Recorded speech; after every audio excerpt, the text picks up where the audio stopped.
Hey guys, this is John from Walkthrough Code. So in the last video we talked about events. In this video we are going to talk about rendering a list, like an array of stuff.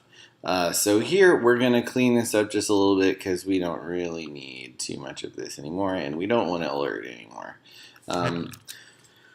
Let's go ahead and so I did add a to-do list here, so we're going to have an array of to-dos. We're going to get rid of this and we're going to say add to-do is function, and then here we're going to say this dot to-do list dot push, right? Because to add something to an array we have to push to it. So this dot to-do list dot push this dot new to-do.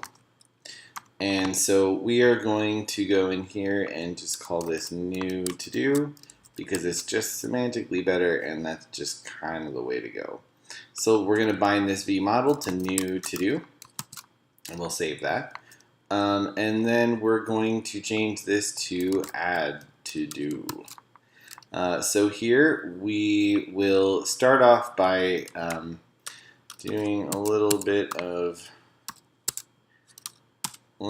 showing you guys what's up let's do a UL and we'll do an LI, and what we'll say here is v4. So just like ng repeat in AngularJS, v4 equals to do in to-dos. To-do list.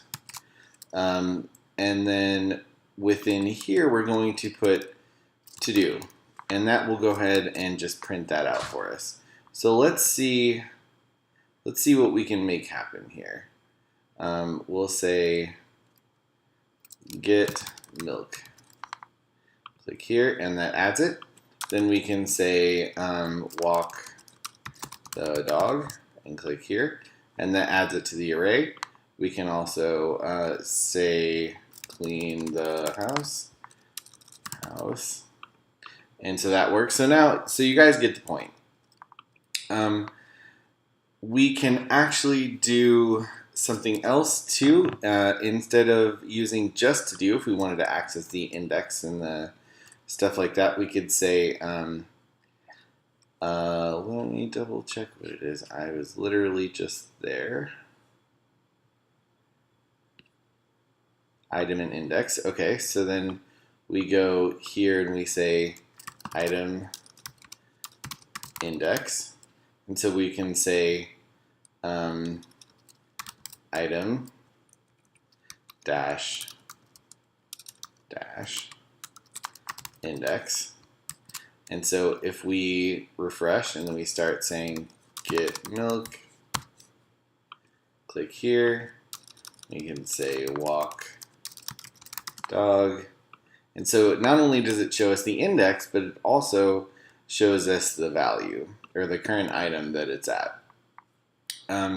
You can actually use this for objects too, but I'll let you go look in the documentation for that. Also super useful, and it's almost the same syntax.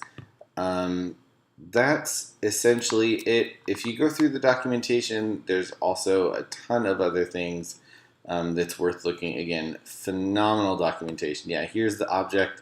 So for value and object, you want to just print out the value, you can totally do that. You can also you can show the value and the key in the object, so that's also super useful. You can also take an integer and it'll repeat that template such many times. You can use inside the components, which will show you later on. You can use a conditional v4, which is also great. And that's essentially it for this video. Again, I'll let you go through the documentation for all the details of everything else, but it's a super useful thing. This is, just a super, like a high level overview of the way we can use it, but this is the more commonly used than anything else. Other than that, thank you guys so much for watching this video. If you have any questions or comments, totally leave them in the comment area below. Other than that, in the next video, we are going to do conditionals like v-if, and things to vshow, vhide, things like that. So I look forward to seeing you guys in the next video. Please like and subscribe, and have a great evening.